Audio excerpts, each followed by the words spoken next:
Asoka, el emperador que abrazó la no violencia y reformó la India Maurya. Prólogo. En El príncipe de la sangre, el converso del barro y la piedra. En la vasta planicie del subcontinente, donde los ríos dictan ciclos y las ciudades nacen de la acumulación del agua y la cosecha, emergió en el siglo III a.C.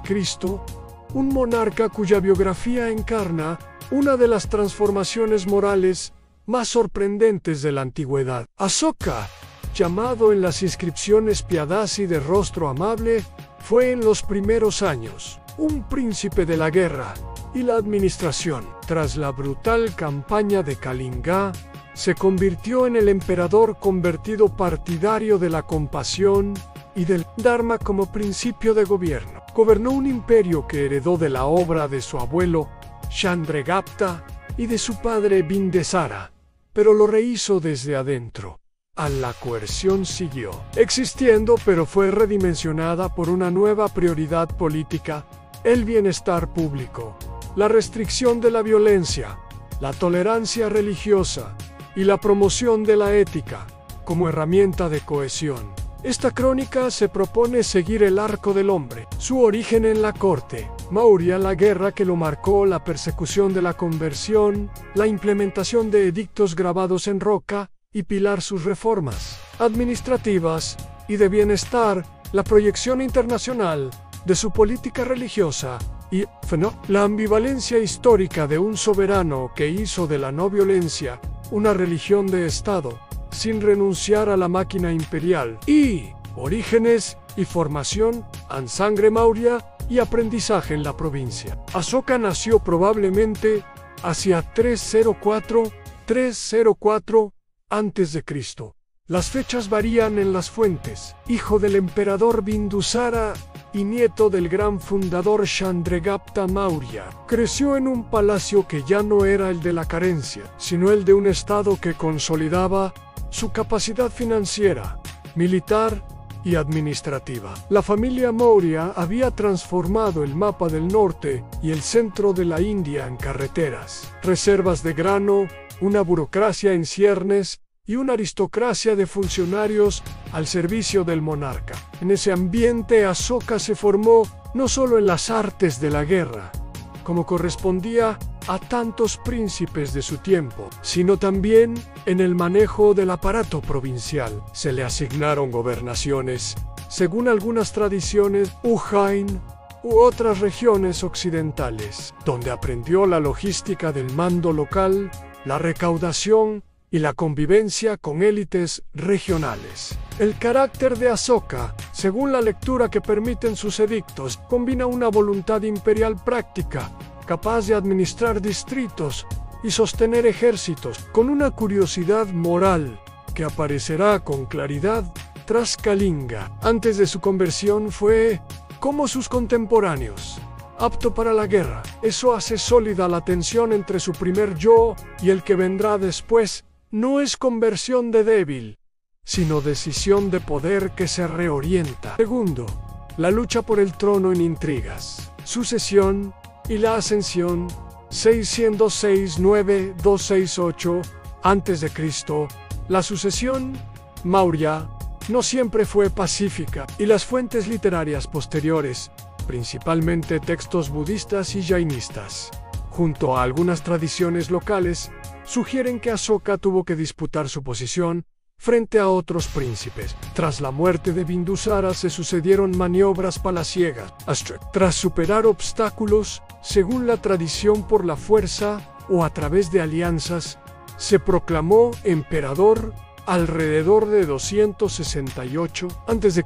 Su acceso consolidó el dominio Maurya sobre la mayor parte de la península norte de la India, aunque siempre subsistieron regiones periféricas y reinos independientes que exigirían atención militar o diplomática. El tempranísimo ejercicio del trono puso sobre él la responsabilidad de sostener un aparato que ya no dependía solo del carisma, sino de la previsión en suministros, mantenimiento de tropas y la vinculación con élites locales. Fue precisamente en ese contexto donde la campaña de Kalinga una guerra de conquista en la costa oriental. Dejaría su marca indeleble. Tercero, Kalinga.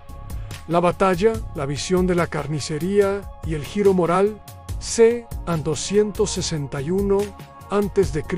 Kalinga, región que corresponde a la actual Orissa y zonas vecinas, era próspera, marítima y políticamente independiente. El intento de Asoka por someterla culminó en un enfrentamiento que las propias inscripciones del emperador recuerdan con crudeza. En su llamado Major Rock Edict 13, Asoka reconoce la magnitud del desastre, habla de muchos diezmados, muchos muertos, una multitud llevada cautiva y confiesa el profundo impacto emocional que aquella campaña le produjo. Las cifras que aparecen en traducciones posteriores: 100.000 muertos, 150.000 deportados, deben tomarse con cautela, pero lo decisivo no es la precisión numérica, sino la constatación documental de que la guerra provocó sufrimiento masivo y que esa constatación fue la chispa ética de la conversión. Según sus propios términos,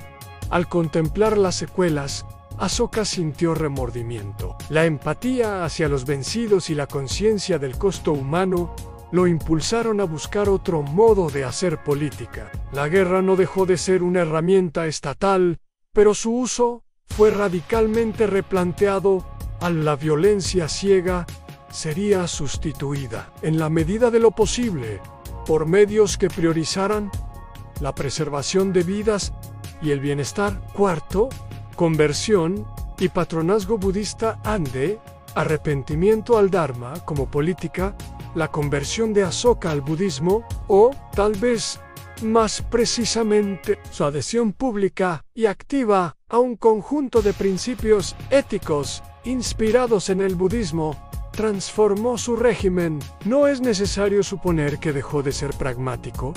Su intención fue incorporar la no violencia y la compasión como principios que regulasen la conducta pública, la administración y las relaciones internacionales. Las inscripciones lo muestran tomando el título de Dhamma Dharma como eje de gobierno. Mandó erigir pilares y rocas con edictos que proclamaban la importancia de la piedad, la tolerancia y la atención a los más débiles. Organizó misiones y envió emisarios budistas a lugares lejanos, a Sri Lanka, a regiones del suroeste de Asia y a las cortes helenísticas, según las fórmulas de los propios edictos. El patronazgo budista fue explícito.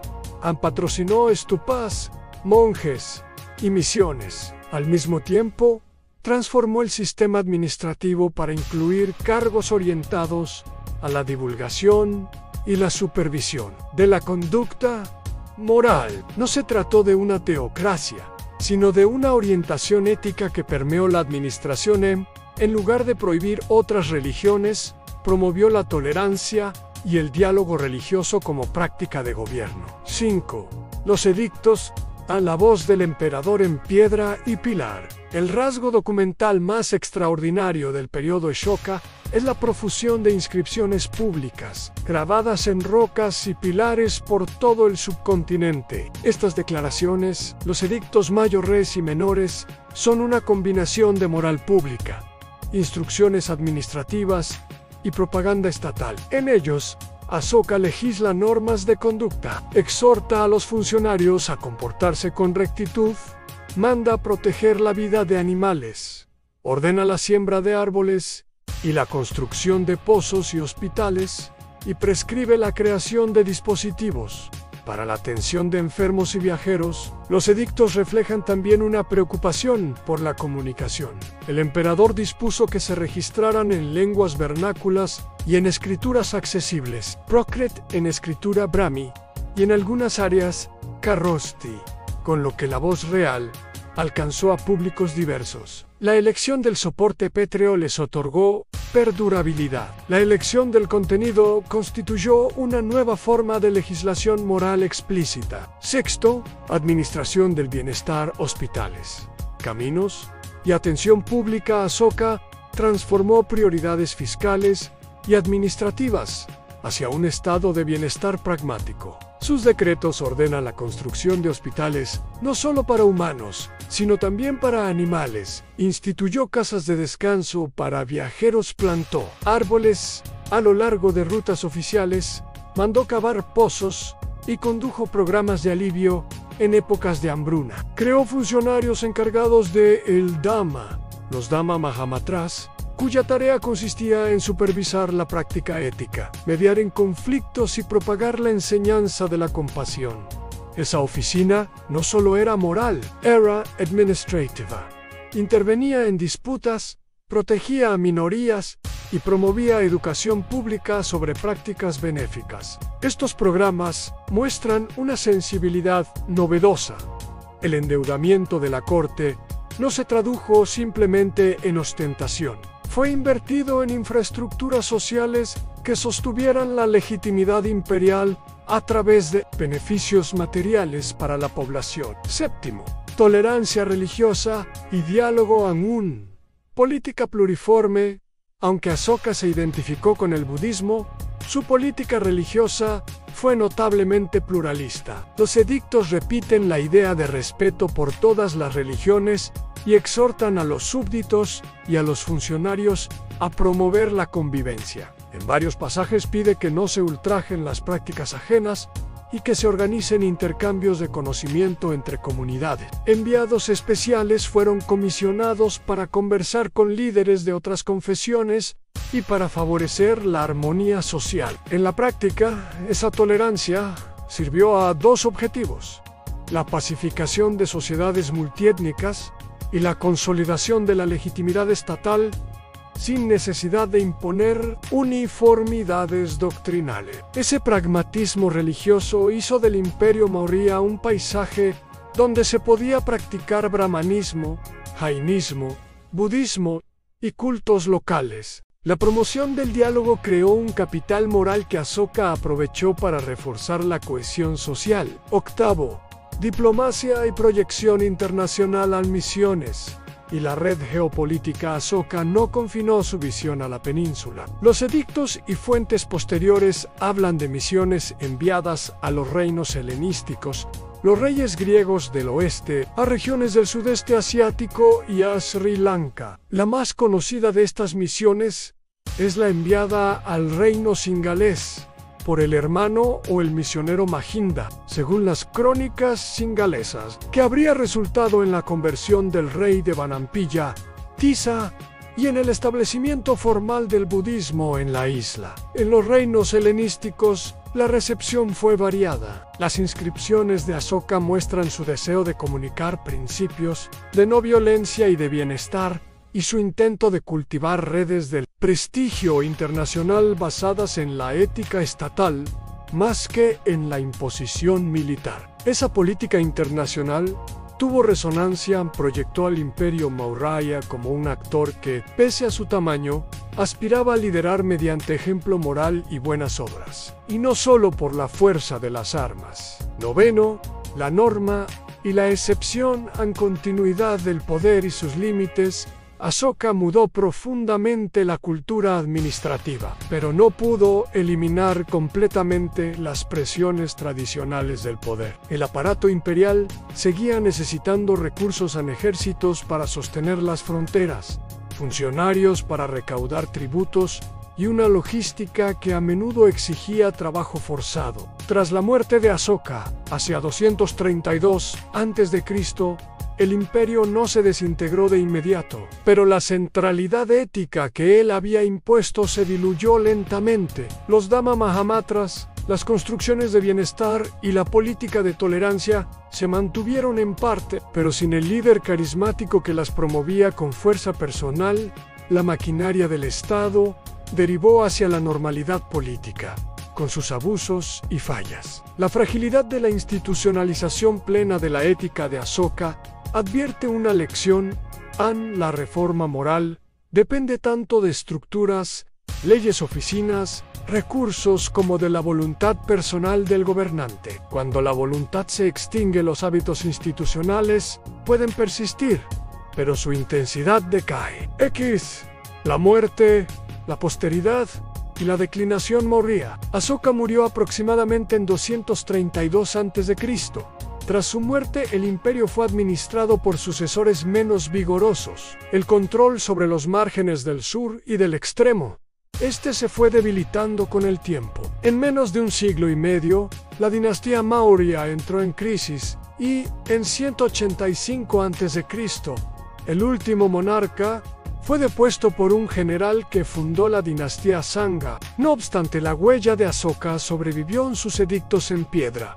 Sus pilares y sus estatuas fueron memoria pública duradera. El budismo que patrocinó encontró en Sri Lanka y en otras regiones centros de consolidación que mantuvieron viva su influencia religiosa y cultural, más allá de la vida del imperio. Epílogo, el legado moral y contradicciones políticas. La figura de Asoka plantea un dilema histórico fecundo.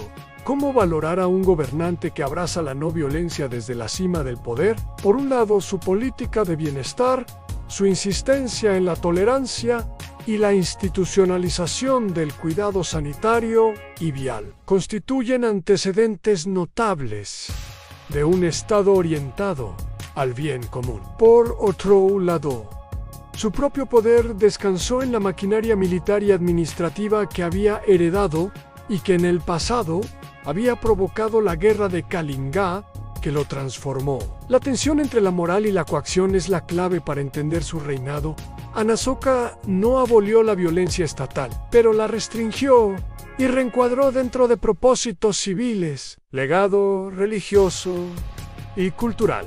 El patrocinio budista de Asoka contribuyó decisivamente a la expansión de esa tradición fuera de la India. El monacato, los stupas y las escuelas budistas encontraron en Sri Lanka y más tarde en el sudeste asiático ámbitos de gran vitalidad. Sus inscripciones sirvieron también como testimonio de que la moral pública podía ser proclamada y que el lenguaje escrito podía funcionar como instrumento de reforma. En la memoria de Pali y en la tradición singalesa, Asoka aparece como un emperador santo. En la historiografía moderna se lo reconoce como un caso temprano de gobierno humanitario y como prototipo de monarca ilustrado que procura el bienestar. Conclusión: Asoka entre la espada y la compasión.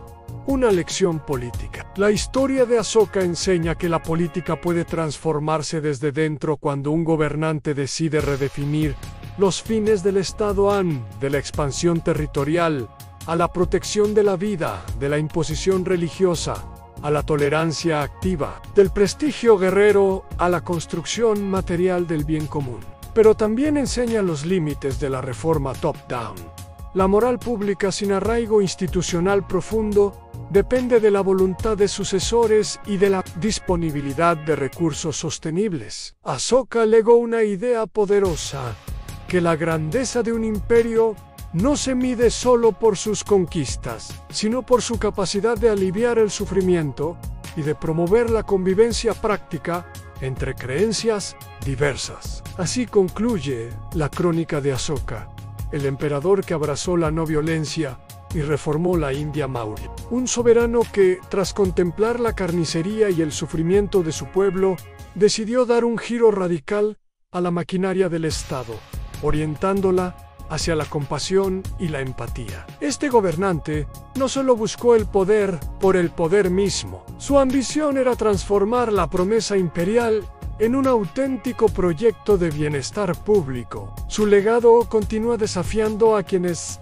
reflexionan sobre el uso legítimo de la fuerza y la posibilidad de un gobierno ético a lo largo de la historia. Es un recordatorio poderoso de que la verdadera grandeza de un líder radica en su capacidad de servir a su gente. ¿Qué opinas tú sobre la ética en el liderazgo? Si te ha gustado este análisis, no olvides suscribirte al canal y darle like al video.